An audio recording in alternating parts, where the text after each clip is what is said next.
Okay, welcome to anybody who's going to be joining us today. As usual, most people will probably catch this on a replay, so hello to you as well. So today we have two brewers one from Italy, one from Ireland, and via a circuitous route, I believe, but we'll get into that. And I don't know. So we have Marco from Birra Dimont in Italy, and we have Andrej from Fat Walrus in Ireland. Marco, we've had a long kind of a weird thing happening because we've been trying to talk to Marco for ages, and he's either everybody hates him or he's cursed because every time we get it set up, people cancel. So we finally found someone brave enough to talk to him today. So thank you, Andrej.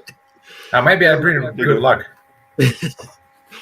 So I mean, what we're talking today is kind of again just a general chat about beer and brewing and what your experiences are and all that. So maybe I mentioned the circuitous route. Maybe Andrej, you tell us you're in Dublin, but that's not where Fat Walrus started. That is very correct.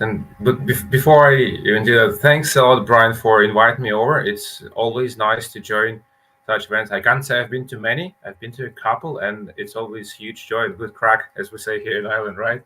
So with pleasure. I was born and raised in Lithuania, but I traveled around a fair bit. But the Fat Walrus did start in 2015 in New Zealand. This is where I moved from Ireland together with my better half, and this is where my first brewing unit got delivered to. So I started kind of accumulating brewing knowledge and reading on how to brew way before that, while I still was in Dublin. But then we decided to move, and I thought, okay, I will have to start brewing after the move already. So my brewing unit got delivered to New Zealand, and this is where Fat Walrus Brewery was officially started or born or whatever you prefer. And then, but that was intended as a commercial brewery. It's not like you started home brewing in New Zealand and then kind of gradually realized you knew you wanted to start a brewery. I know. I think new is a bit of a big word here. Like I did want to start producing beer. I've been drinking it for many years as an avid consumer of the drink, so to say. But I decided to give it a hand and actually try and make it, and so I did, and it turned out surprisingly okay. I was like, oh, this is my first attempt, and it's like that's surprisingly drinkable beer. There was nothing horribly wrong with that. I was like, it's okay. And then I started perfecting my craft and reading even more and brewing even more, and thought a lot of the beers that I managed to produce myself, what I would be drinking them, I was like, I actually wouldn't mind paying for that, whatever they charge you in the bar. I was like, it's on par with a lot of things you would get served at a pub. I was like, maybe I could do something about that. What a horrible idea. No, I'm kidding. So I guess the story is similar to many. Like you would try your hand at doing it, and then you would get better at it, and then one day you think, maybe I should try and do it on a commercial scale. But yeah, that's it was never a grand plan to go commercial from the beginning, but just because I started getting quite good at it, and then after we eventually moved back to Dublin, I sent a few of my beers to Dublin Craft Beer Cup. That was in 2019. So I was competing with a lot of the real breweries, the big commercial ones. And I did manage to get a couple of medals, like a bronze and a silver. So I was really, really happy to get kind of an external validation or industry validation of sorts. And that, okay, then maybe I should give it a go. And the rest, the rest we'll talk about a little bit later, I guess. Yeah, we get around to the actual beers in a minute. How about you, Marco? I'll just hop in here. I'm actually drinking at the moment. I have the Dimont, that one open. Yeah. I'll do the same then. I have it here as well. Oh. So and I'm gonna if you want, it open start to drink it, because then we will speak a bit about the other bottle that I sent you, and it's a little bit of a tricky one. Yeah, Marco actually has the prepared something very interesting for us today, all about Yeah. comparisons. So we'll get around to that. We'll get a bit of a background on you first, Marco, as well. Yep. Is it okay to open this one, Marco? Yeah, if you want, yeah. You have two Because I to have the drink, other so one yeah. as well. Yeah. Yeah, you have two to drink, so if you want to start with that one, it's fine. Yeah, that's Good. the one I've. We'll have to get back around to your pitchfork then as well at some stage. But anyway, Marco, sorry, we're interrupting you. Tell us. Yeah, don't worry. Yeah, my history also is a little bit torturous with beer because I've started my approach with beer when I was actually a little bit young. Because I believe also, like in Ireland, in the northeast part of Italy, we start to drink a bit young, let's say. So I had to grind my teeth on some very horrible beers also at young age, like industrial, horrible, yellow, fizzy things. And then I've discovered, like when I was 17 or 18, a craft brewery that was opening here in Italy. Was open from since 5 or 6 years before, and I went completely bonkers with that. It was like having my head split apart.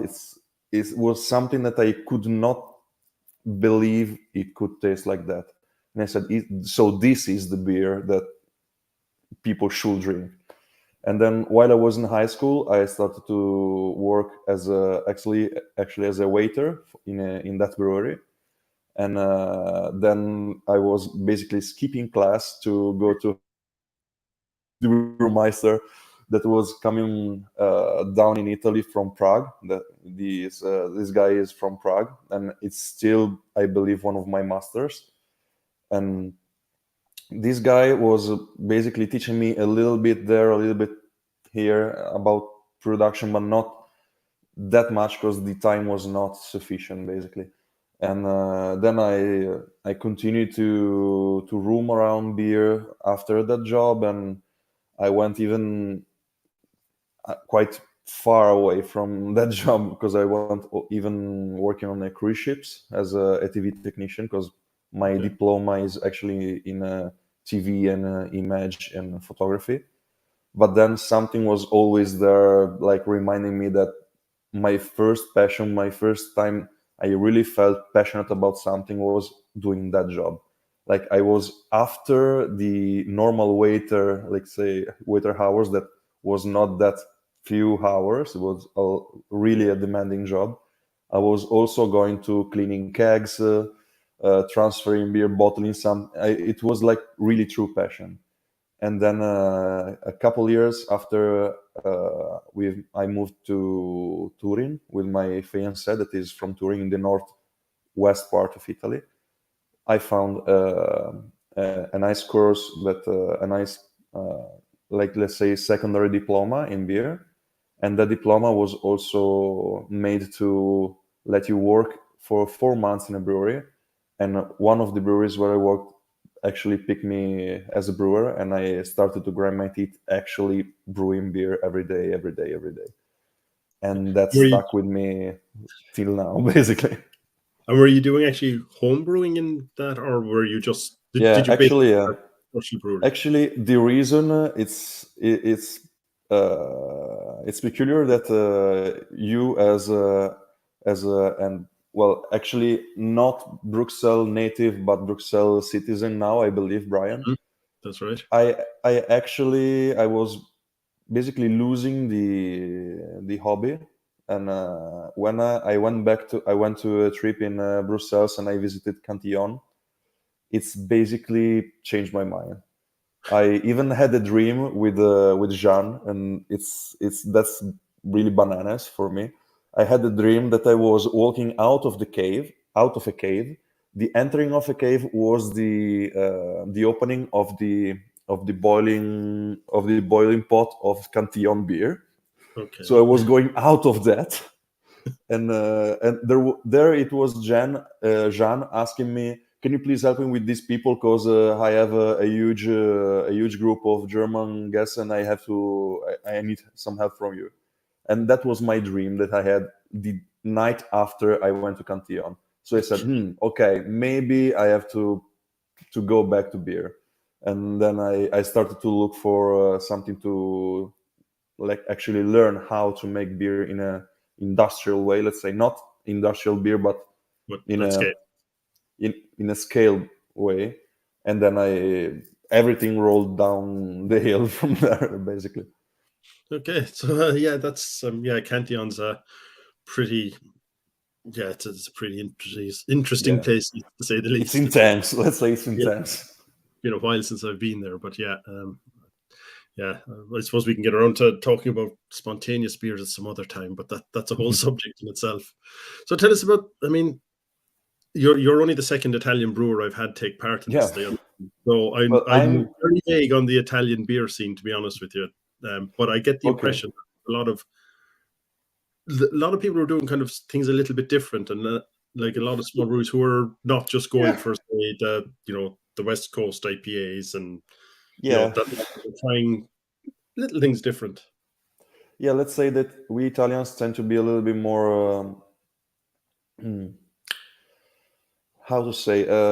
We like to put our twist in things, and that's also why in this part of Europe, let's say, so Italy, France, Spain, it's common to Germany. It's not that common that you find a lot of diversity in beer, because the quality in beer is more seen as a repetitivity and standardization of the product, and that's really fine. And I like to be able, when I find a recipe that I like, I want to be able to reproduce it as much as I can and in the finest way possible. But also we have this tendency of artisticity. Let's say we are a little bit mad heads. Let's say, I don't know how to translate it in English, and we like to put our little twist, to put our little quirk on it, right?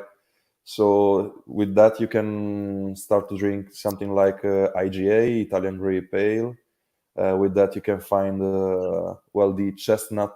I believe it's chestnut beers that has been in the early 2000s a huge boom in Italy, and it's quite a difficult beer to drink if you think about it.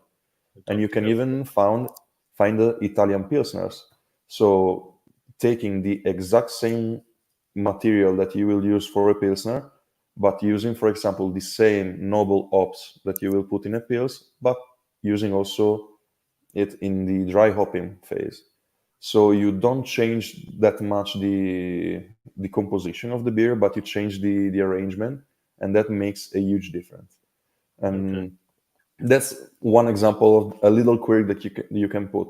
And for my personal like quirks, let's say, since I was studying, and this is thanks from one of my teachers, I discovered this beautiful yeast that is Kveik yeast. It's a Norwegian strain.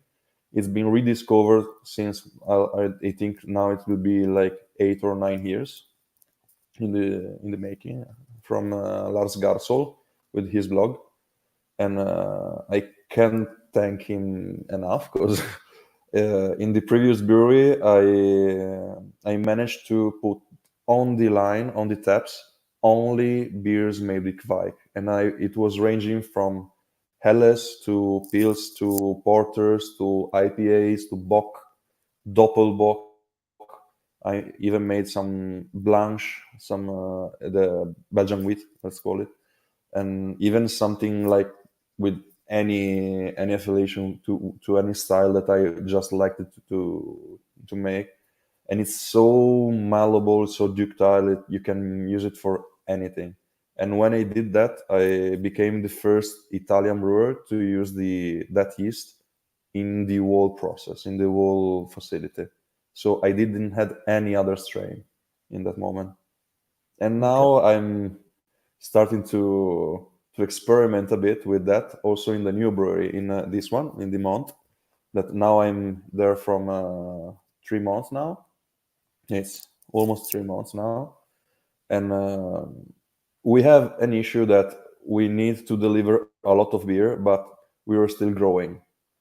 And the beauty of this strain is that it ferments very fast, very clean. It flocculates really a lot, and you can clean your beer quite faster than with a normal ale strain. And so it's even more fast and even extremely fast compared to a lager beer. But if you control the temperature of fermentation well enough, you will get a product that is quite similar. So if you want, now that you get your palate to the first bottle, if you want to try the second, I'm quite curious to know what you think about it, because the second beer will be actually the experimental one. Okay. Yeah, I don't know, Andrej, are you ready for doing that, or do we want to delay a little bit and do it in the moment? It's in the fridge. It's ready to go. I would just need to go and grab it. But maybe we could delay it a little bit. Sure. I'm still enjoying the first one. In all Yes, fairness, The first one, it's a lovely beer. as you noticed, is quite a fresh Helles type of blonde. It's made with the W34770 from Fermentis. It's quite clean, quite tasty from the malt part. You have a little bit of lingering bitterness coming from the German hops, and we have a little bit also of Czech hops. We have a little bit of Saz inside to get that freshness that you get with the Helles, and I think it's a very well balanced beer. So getting my feet on experimenting on that, it's a dangerous move. But until I get something that is actually, I'm not say I'm noticeable, because it's quite impossible, but as close as calling it a twin, for me it's fine. Right. And that one that you will drink, it's just the first attempt. So if it goes good, I'm happy. You're going to stay with it. Yeah, because the yeast obviously is the big thing. I mean, Andrej, like Marco, you were saying, I mean, Lars kind of introduced it to the world. I mean, it had been around for centuries, thousands of years. Yeah. I mean, Andrej, I mean, he's also, I've had him on here and talking about Lithuanian beer. So like Lithuania has a very strong, at least the north of Lithuania has a very strong farmhouse brewing heritage as well, and a lot of very interesting yeasts up there. Have you? Yeah. Also techniques, because you have some techniques that are unbelievable to speak about to a normal brewer, and they will not believe it. Like the bread beer that you basically cook the wort in a form of a bread loaf, and then you reuse it to make the beer, and it's beautiful, really. Yeah, that's the famous kiptinis, where you take the grains out and then you bake them for, I think, 3 hours, and then you introduce them back to the wort and recirculate it. So it's like, never done it. I've tried those beers, and they are lovely, but I would say a little bit of an acquired taste as well. Like you got to be accustomed to that. And I mean, I was in Lithuania now over the summer as well, and I called into a few of the places that Lars had mentioned. And last year I got to visit Joveru, which was pretty amazing, to be honest. But like in Lithuania, you can still get those. But I mean, there are other craft brewers now as well that are not farmhouse brewers, I suppose. Are you influenced by the Lithuanian side of it, or are you kind of off in the New Zealand, Ireland, rest of Europe side of what you're doing? That's a good question. I would probably say I'm more off than on. But having said that, there's so many ingredients that are used in beer in Lithuania that I would absolutely love to brew with, and I will one day, just not right now, because I don't think the public here would buy into this stuff. As in, there's one of the things I am quite passionate about. There's a plant called sea buckthorn. I don't know if that rings a bell. There's not too many of them in Ireland. They do grow, but not as many as in Lithuania. And I remember we would have these bushes of this thing just all over the place. I would go to school and pass 3 or 4 of them, and then end of September, I think this is a time when the berries ripen, and then you can just pluck a few of them and just eat them, off the bush. And they have this very tangy, distinct sour taste to them, and they are absolutely lovely. I would love to brew a. Actually, I'm getting like a mouth-watering sensation right now because they're so sour and nice. I would like a but I think I would have to spend a lot of time explaining to people what it actually is. I would sell 2 cases of that and be sitting on the rest of the pallet. Right. Yeah. That it's yeah. I mean, what do you think of the Irish beer scene at the moment? I mean, it's still. Am I right in thinking like it's still very much influenced by IPAs and that, like everywhere else? But there are. I don't know. I looking at it from outside a little bit. It seems like there are more adventurous things coming in. Like you've got more saisons being produced, and you have Land and Labor and Otterbank doing spontaneous beers and that. Do you think there's a bit more of a widening of the palette now, or? Yeah, absolutely. Even like if you regularly visit any of your independent of licenses, if you keep an eye on the kind of shelf space composition, you would see the changes from a few years back to now. Like I mean, still the IPA occupies like 30% of the fridge.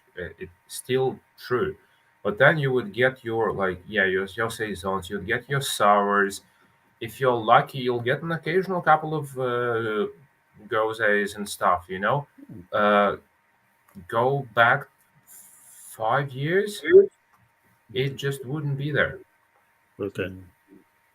Yeah, Yeah. I think that was the impression I was getting as well. I mean, I've seen like hopefully, they were all just like pays, and then they started ghosts and stuff coming out as well. Like as they, yeah, as you get a reputation, I suppose you can experiment a little bit more. Exactly. There's Lockgill, they have a fantastic rose as well. Hope has one too. It's not an all year beer, but they do make it a few years in a row, and it's there. And then, as you say, Brian, you need to build up the reputation. Like, I know how to brew. Here's my IPA. Here's my stout. Here's my red.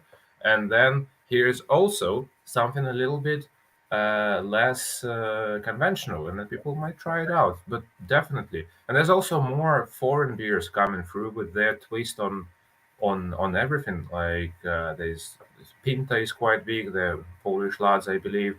There's Arpus. I've seen the guys from Latvia. If I'm yeah, Pihyala from Estonia. They are killing it back at home, and they're starting making their way to the fridges here as well. So Yeah. and it's good. It's also good because they can introduce flavors that would be uh, non-conventional, like non-typical to the Irish palate, but still people who are into beer know that these guys they You know and what? That, ladies they know how to brew.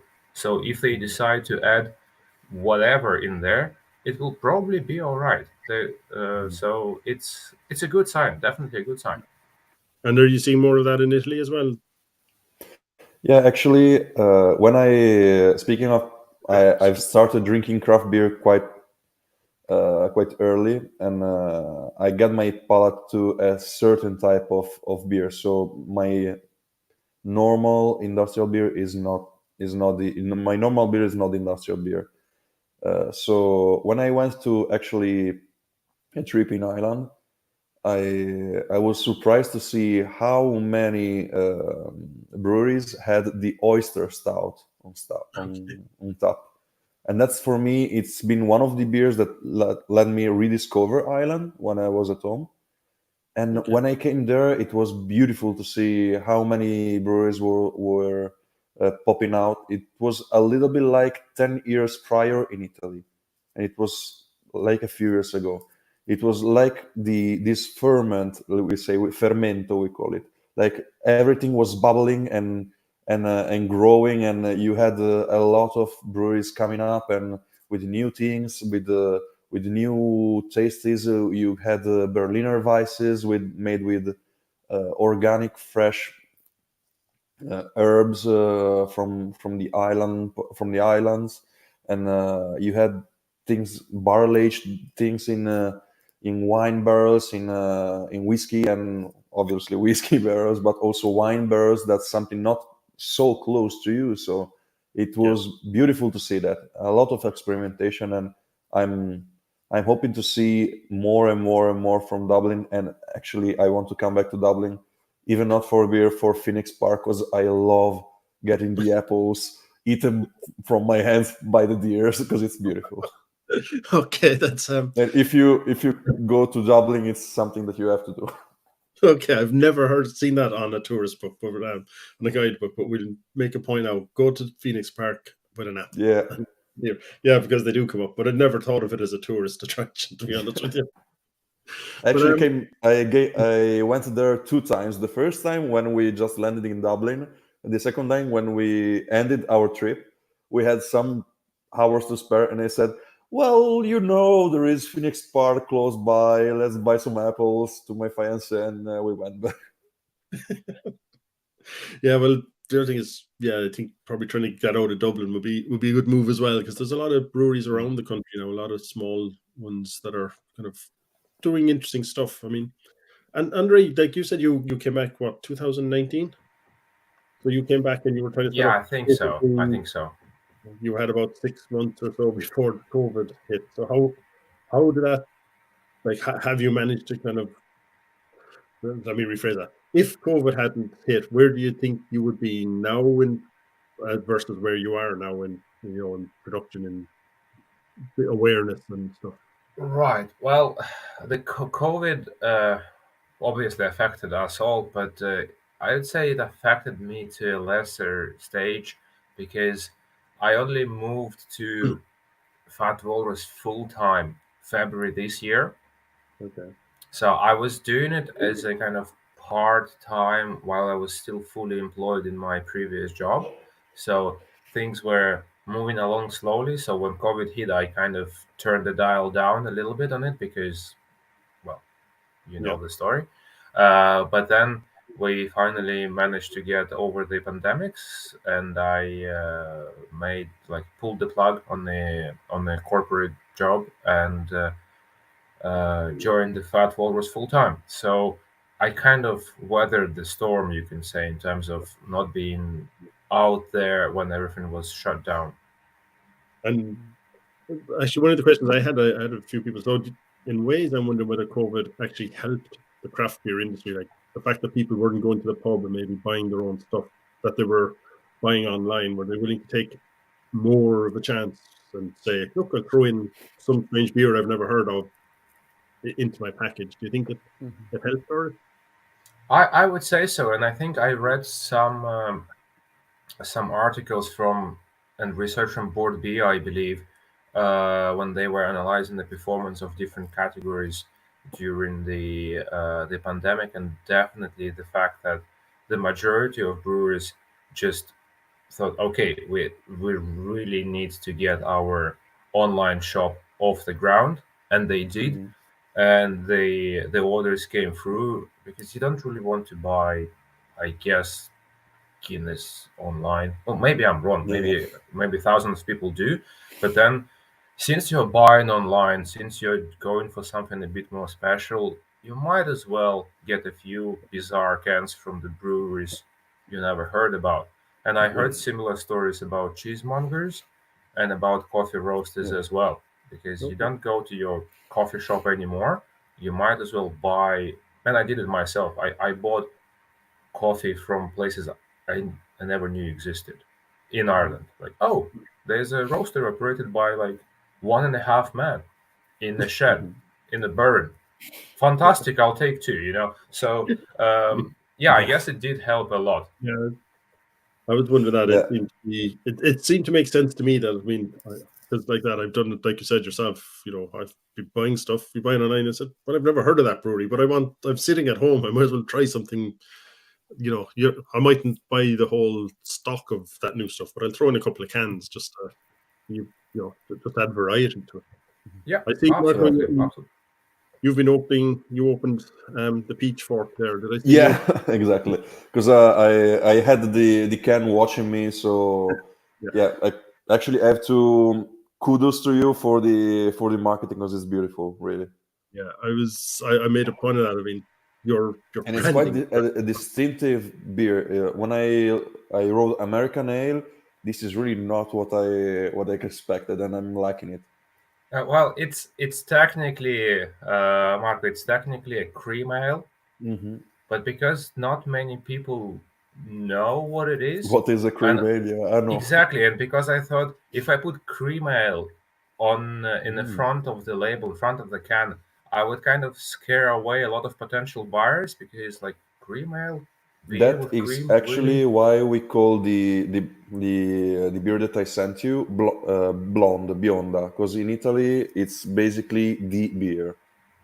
No one Okay. knows, the general customer doesn't know what the styles are.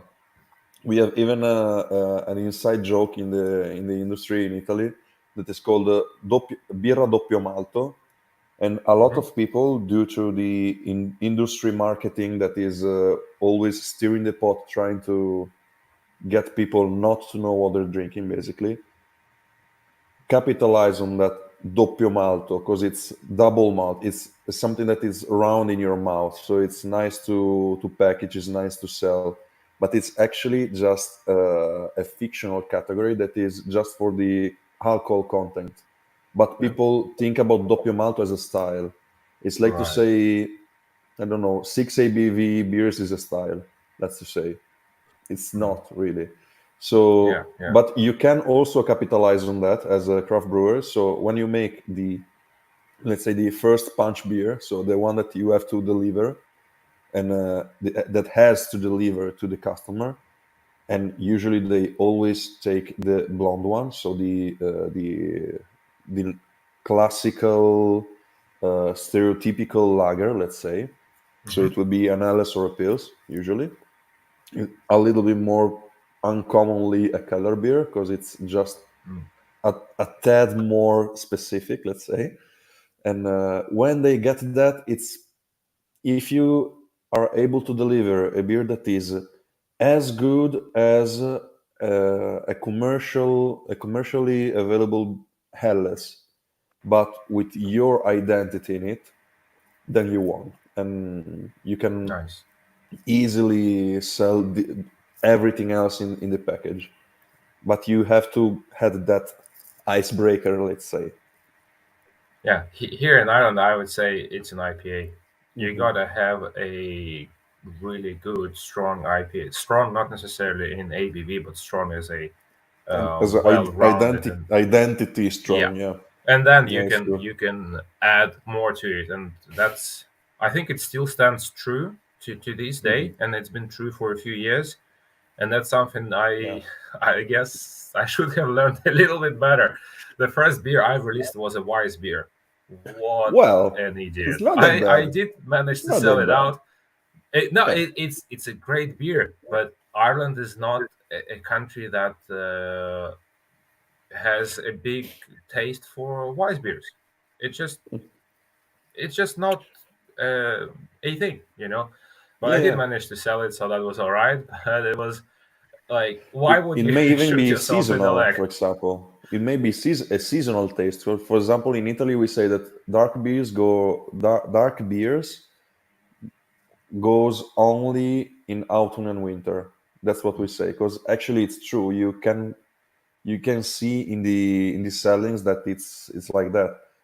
It's even if the ABV it's even lower sometimes, people tend to refer to these kind of beers as a strong beer, even for the taste. They think it's stronger, Hmm. and it's difficult to sell them all year round.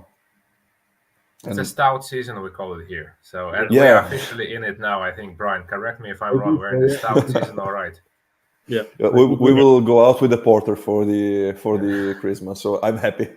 And can I just take like 10 seconds since you commented Marco on the label, and I think Brian you Yeah. liked it as well. I just want to make a little shout out to the designer.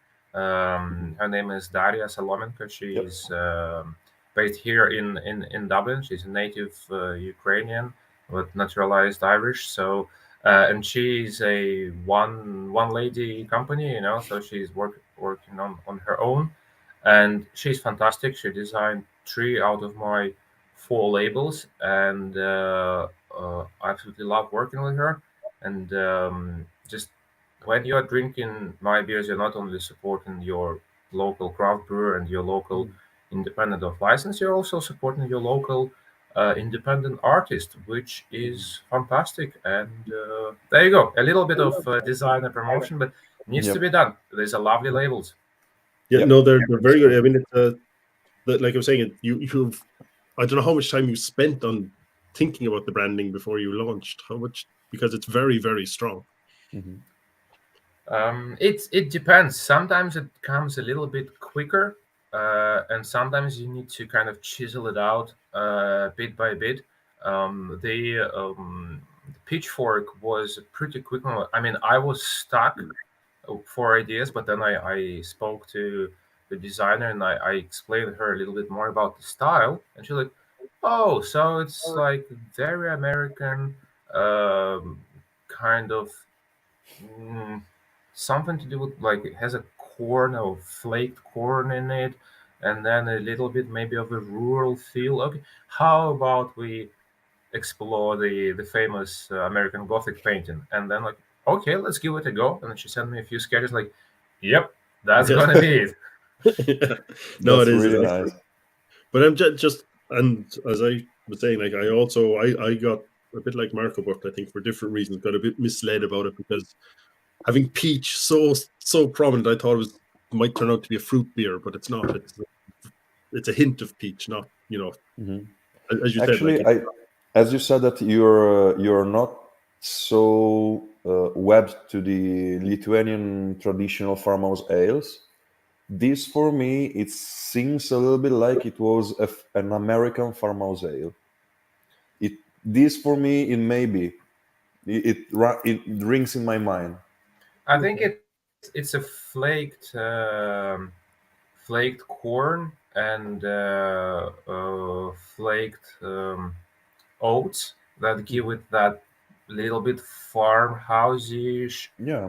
vibe Also, to it. this So hints of the peach, even I don't know if this is right on, because every beer when it undergoes a long voyage always get a little bit different from. yeah, But I feel not even just the pulp of the peach, but a lot of the skin of the peach as a taste. And it's good. beautiful because I it's mean, just that everybody's subtle. palate is different Yeah, as well, it's and just that subtle, but it's beautifully done, and it's not in your face. And when I no, got people coming visiting the brewery, I always use a, a, a saying that it goes like, I want to put a note on that beer as a musician, not a solo. So if you feel something, it has to be a note harmonized with the others, not a solo, not a guitar solo. So it doesn't just slaps your face. And for me, every beer needs to be a little bit like that, like an harmony, not a solo. yeah, I we like it. had I like the music analogy a lot. Yeah, Yeah. 100%. we had a talk about barrels there a while back, and they were saying the same thing. Like, it's some people just take the barrels and just want it to be like suck whiskey out of it that was in there before, but if you do it right, you have kind of subtleties, and it's a harmony Yeah. and kind of an orchestra playing together rather than Yeah. just a barrel note. Like, you haven't turned the beer into whiskey. You've just added Yeah. the things. Well, sometimes you get some whiskey from the barrel, so yeah. Yeah, but yeah, no, I thought it was another beer. Like I said, I think maybe as it comes from both of us, you're misleading the public a bit on it, maybe. But with the American ale and the peach, Yeah, I guess. I mean, I guess it's very true. But if I put cream ale on it, no one will buy it. I think it wouldn't serve anybody any good. The name is very misleading for God knows what reason. I think it was like the people agree that it was a marketing gimmick that cream ale is supposed to give you a creamy mouth feel. But again, if you don't know that there's no dairy in it, and there's like, oh, cream ale, no, I think I'll stick to my IPAs, Yeah. So that I it's there on the back of the label. If you're the one who reads the labels, you'll know what it is. But if you aren't, I decided to stick to the wider category of Yeah. American ale, which it also is. Yeah. Yeah. Well, I think, if you're, it would definitely stand out on the shelf, and then that's 90% of the battle. People will say it won't matter what you call it; they'll kind of give it a try because they like the label. Yeah, that's as a small brewery. That's how you. I guess that's how you just do, because it takes time and effort to establish a good brand name. I think a few people now know Fat Walrus, and that's great. But the majority would probably, when they walk into their off license, they're like, I have no idea what they are, but the can looks funky. I might give it a go. So, and that's how you introduce them to the brand, and hopefully they'll come back for more, or not. It's their choice. Yeah, but at least they've given you one try. That's Yeah, and, 100%. and then I mean, from what I hear, like, untapped means an awful lot of people don't come back. They might come back to the same brewery, but they won't come back for the same beer anyway. So if you're not producing, then they just want they've ticked you off on untapped, and that's it. They move on. Yeah, they got their badge for something. Yeah. There's gazillions of badges there. Happy days. Got their dopamine fix, and move on to the next one. Yeah. How about are you, Marco? Do you have a tap room, don't you? We actually have a beer garden that now coming from the summer season. It's served well, but now you're getting more and more rainy days. It's like 6 or 7 degrees in the morning, so yeah, it's not a good time. I was wondering how your distribution is like when you have that. Is most of your sales through there, or were they through? Yeah, we got a couple of distributors that are selling us throughout northeast of Italy by now, and we will have something arranged for the next part of maybe for the next year around Italy also.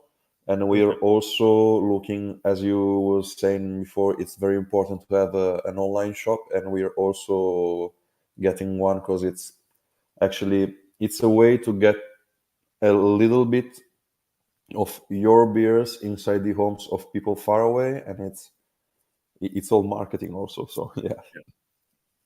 Once they see our label, they will remember it, I think, because there is not a lot of beers in Italy that have our kind of label, let's say. Okay. Yeah, I noticed you kind of.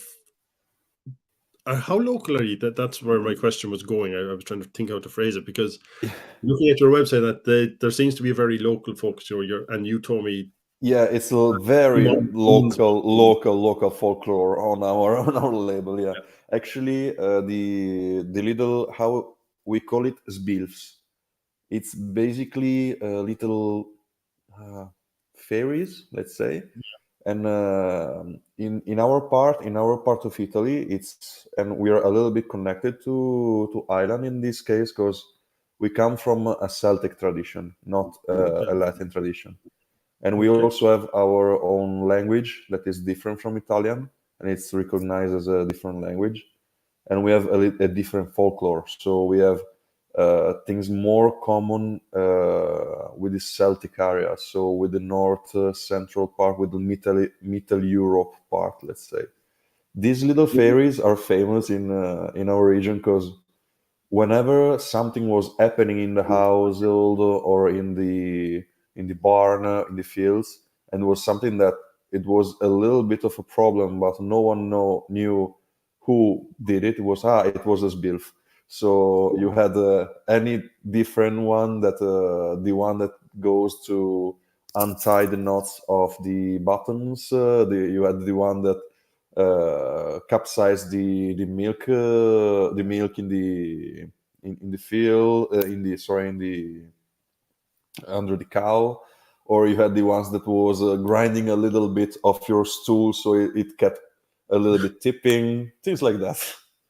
And our one of our founders that is still with us and is the CEO of the company right now, had this idea that when they actually had the idea to found the brewery, it was just a few kilometers far away from where he grew, and he said that it was such a coincidence to find all the people together deciding, all the friends together deciding to open a brewery in that place, in that precise moment, because it was just that moment that they found out that there was also a warehouse up to sale. It must have been a SBILF. It must have been the work of a fairy, because it was unbelievably coincidental. So maybe on that point, I'm just going to come around because maybe we should try that the Kvike version. Do you want to try that? I've got one also myself. Yeah, I'll need to just do a trip to the fridge. So allow me like 2 minutes and I'll be back. Because I've fantastic. I've never done a comparison tasting with say the two different yeasts or anything like that. So it's going to be interesting for me. But for me, it's as in the other brewery where I worked, it was in the center town of Trieste. I had actually opted for this yeast for a mere reason of convenience, because that brewery was a brew pub. It's called Cavana. Cavana is the only brewery in Trieste, and it's also one of the smallest brewery in Italy. And it's quite crystal clear, right? Just when we compare it to the other one, and I did not use any clarification on that one, because I just had it on a little keg sitting in the fridge cell. So it even went a little bit with less temperature control than the other, because the other had like a month and a half at 1 degree Celsius. Okay. This one was around 6 degrees. You didn't miss, Andrej. You didn't miss anything. I was just explaining again how I made the beer, and we talked already about it offline. Yeah. So I'm gonna pour some now and see what's there for me. Mm-hmm. So what I found on this yeast is that working on higher temperatures and also getting this peculiar citrusy note, when you have to use it on a lower temp to get it a little bit more controlled and neutral, and you can see the foam is a nice foam and a foamy head, and you tend to get a little bit more extraction of alcohol, conversion of alcohol than a normal yeast. I've also established a rule to use a bit of nutrients on this yeast, because historically it's a yeast that is used to make beers that are 12 ABV, and this means that it's a yeast that is used to have loads and loads of nutrients from the malt, and if you use it to make a 5 ABV beer, it's gonna be a little bit less potent, let's say. So you have to help him a little bit, but then you will get something that it will ferment in 3 days straight, get from 85 to 92% of attenuation. That is quite strong attenuation for an ale yeast. Usually US 05 goes up to 86, 87 in my brew house, and this one performed a little bit better actually. So for sure, as this is a test that I made on the same exact batch of beer, if I use it, I will have to change a little bit the receipt to get a little bit more density on the beginning, so I end with a similar mouthfeel. Because it's for my taste, I can feel it's a little bit more dry, but you can definitely call it sisters. This two. I would say it's quite dry. Like I've had a few good sips by now, and I think it's quite a dry drink. Yeah, I was. But it's quite drinkable, isn't it? Oh, 100%. I'm getting a little bit of like sourness to it, which wasn't present in the big sister beer. but it's less bitterness and it's a lot drier to my taste, at least. Yeah, It's yeah. something, I guess, on a hot day in what was it, In summer, yeah. northeast Italy. Yeah. You can be drinking that all day All day and long, yeah. having a massive good time. And it's Yeah. actually a 4.8 ABV beer, so it's quite sessionable as a beer. So yeah. Yeah, no, it's quite different. It's interesting because I've never sat down and compared it where the only difference was the yeast. I've never Yeah. had the opportunity to do it. It's quite interesting. But yeah, I'd agree. It's much. It's a lot drier, I think, and there is Yeah, that little, yeah, as you said, there is that little citrusy note in it, just in the yeah. background to do it. Yeah, But it's also the dryness helps to bring out some of the characters, also of the hops. And you don't have much that is covering the hop aroma in that case. And some of the citrus aromas are coming also from the hops. So getting that, it's if you want to really clone a beer using this kind of yeast, you really have to tweak the recipe, and you cannot make just a quick change. So but if I am gonna use this, it's gonna be a year-long journey to substitute it. But I think it's quite have a certain quality as a process. You can save lots of time and lots of energy with it, and now energy is quite a big, yes, yeah, a big question, I'd say. And also it's nice to keep a tradition alive. Also, it's a little bit like the for Belgium, the blanche beer, that we also have a blanche beer in our list. And if you think about if Celine didn't decided to open again a brewery to brew blanche in the 70s, I believe, was it, you will not have a Celly white beer, blanche beer. yeah, It was a Belgian wheat, and we have to try to, even if it means that you have to compromise on something. I think that as brewers, we are also deemed to bring on the traditions that have made this beverage the history of humanity, basically. yeah. Yeah, no, there's a lot you've said there, to be honest with you. Because I was going to jump in maybe before we come around to that, because that's something I'm interested in, just from having talked to the brewers and where people are going, and the Mm. tradition versus trying to be modern and that. But just talking about the yeast, I mean, your like your aim on this is to basically mimic as closely as possible an existing beer, but with this In yeast. this case, yeah, but what I like to do with this kind of yeast is to experiment what kind of palette of colors I can get from it. So it's nice to see, especially with this kind of strain, and this is right now the most available strain, industrially made strain of Kveik yeast. It's nice to see the what you get from the range of temperatures that you use.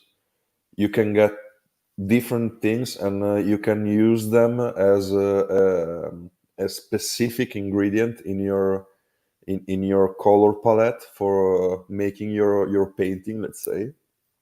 And for example, if you ferment this around 34-35 degrees, you will get a little citrus aroma from more orange peel and how it's called, um, pomegranate.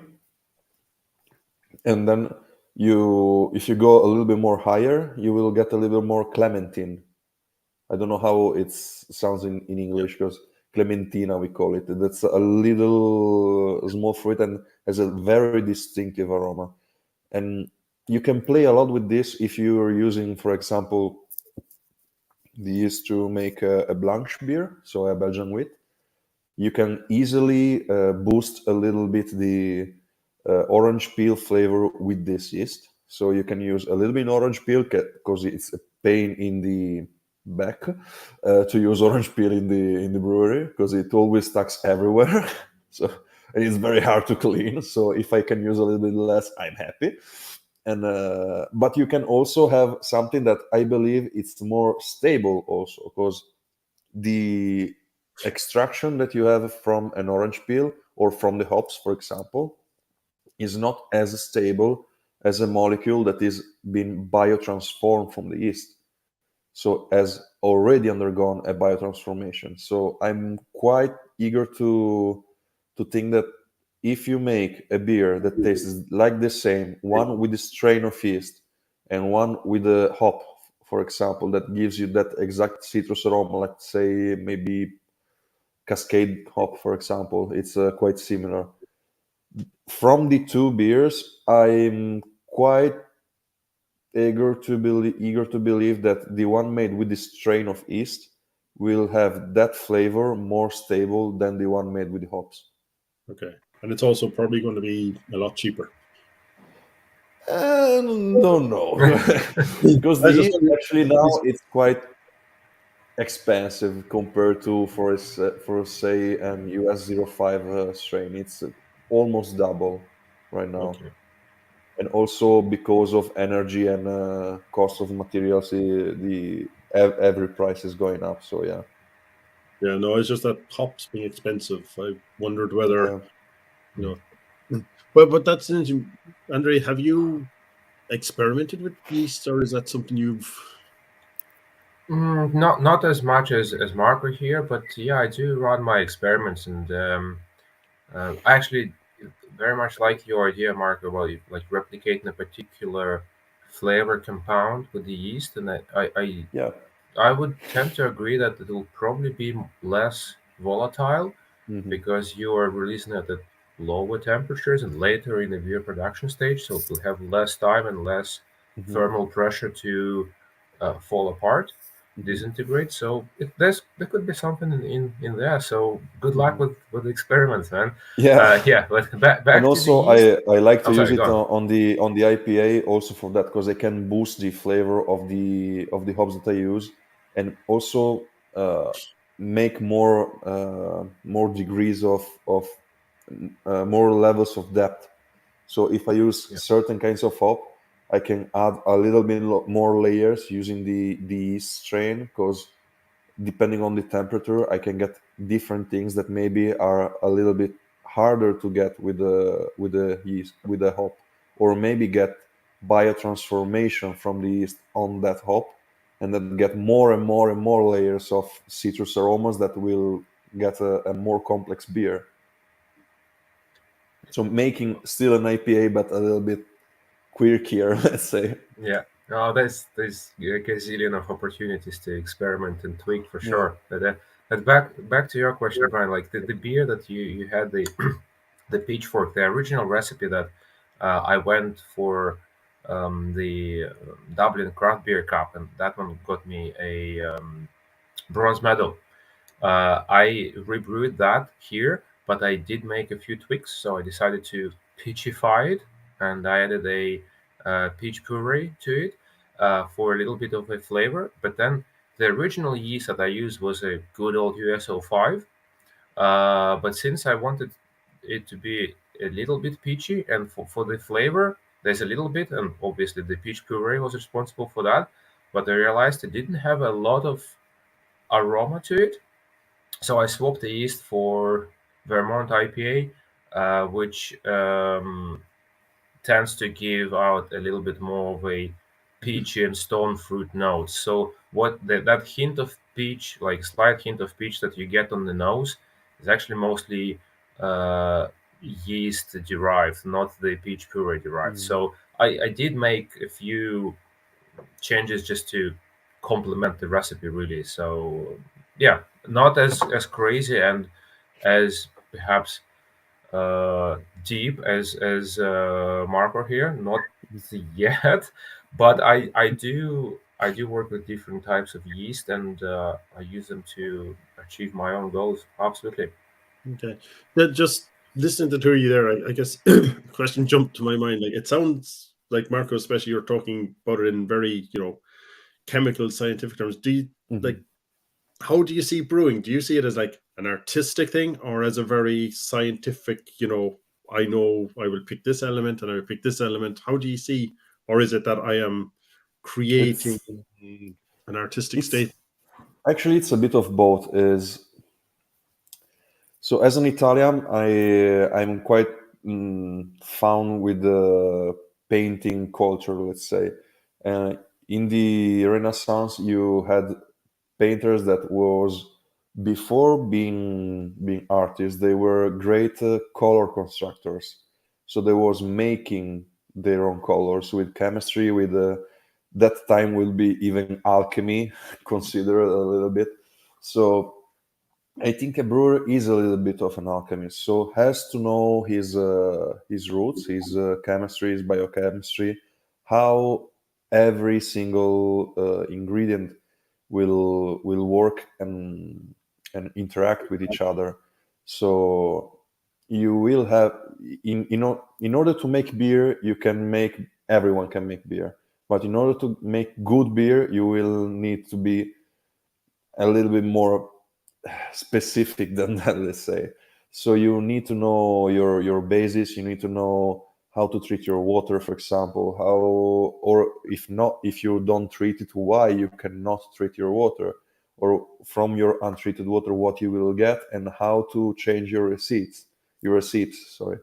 And as I said, you it's a little bit being an alchemist for me, being a brewer, because you are, yes, a scientist in a sort of say. So you're producing something using chemical and biochemical changes and transformations, but you also must have a little bit of the artistic side. So you need to imagine how ingredients will turn around, how they will change in the brewing process, and also how they will interact with each other once the beer is done. Also, once the product is completely fermented and matured.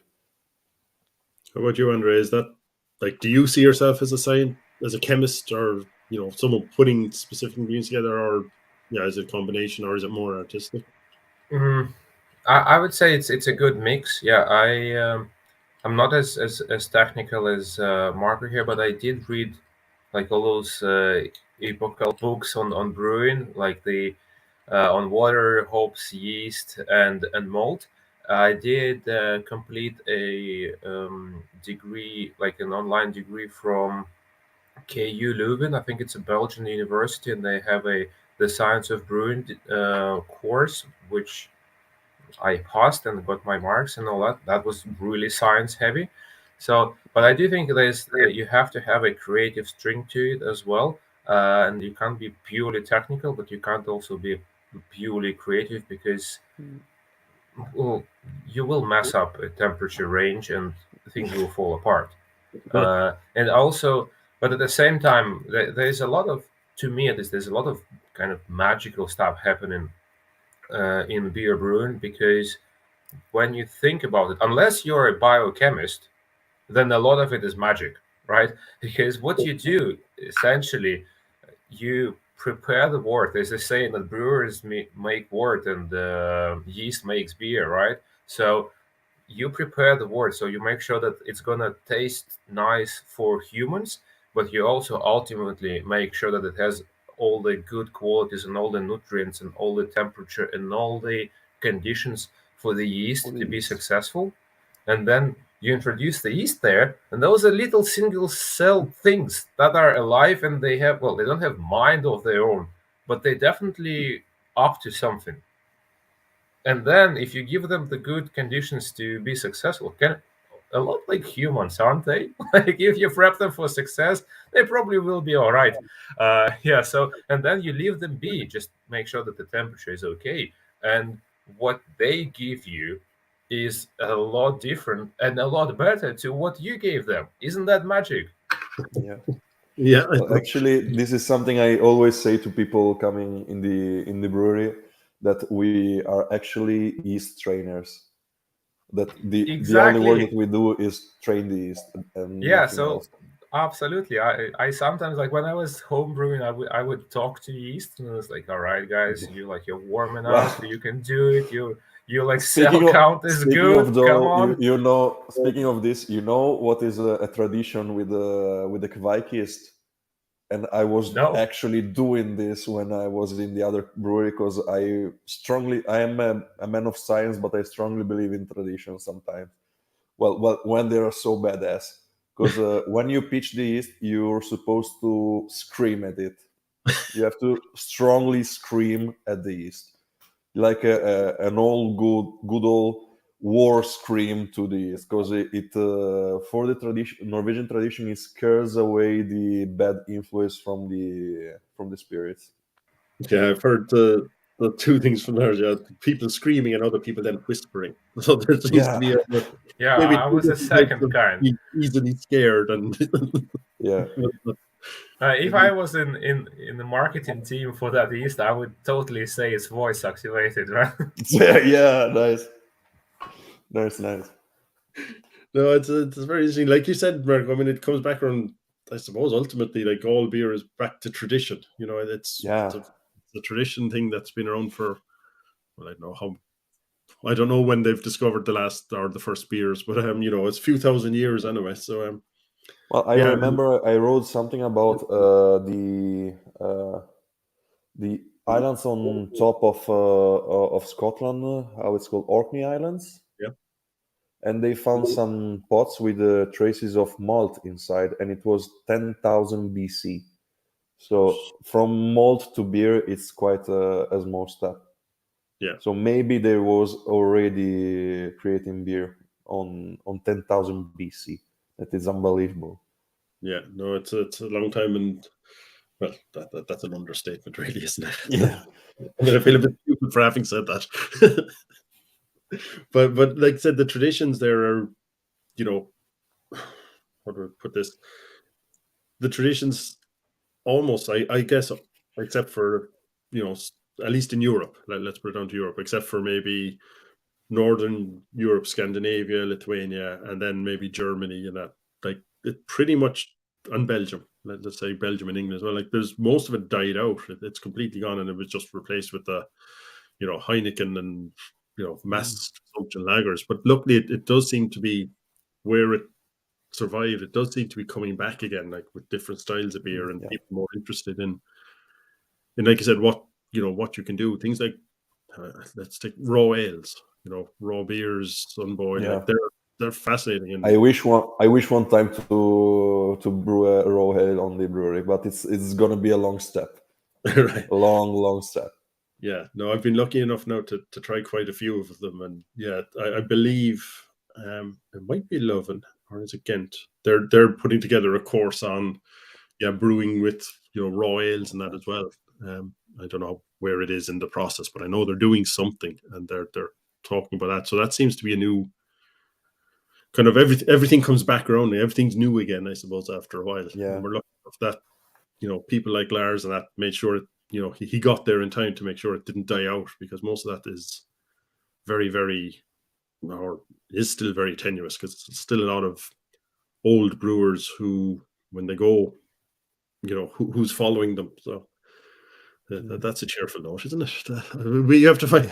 Okay, I was about to say we're holding you for a while, but I can't leave on a depressing note. So we have to find a cheerful note to end on. So yeah, well, yeah, yeah. Well, if you think, like, let's say that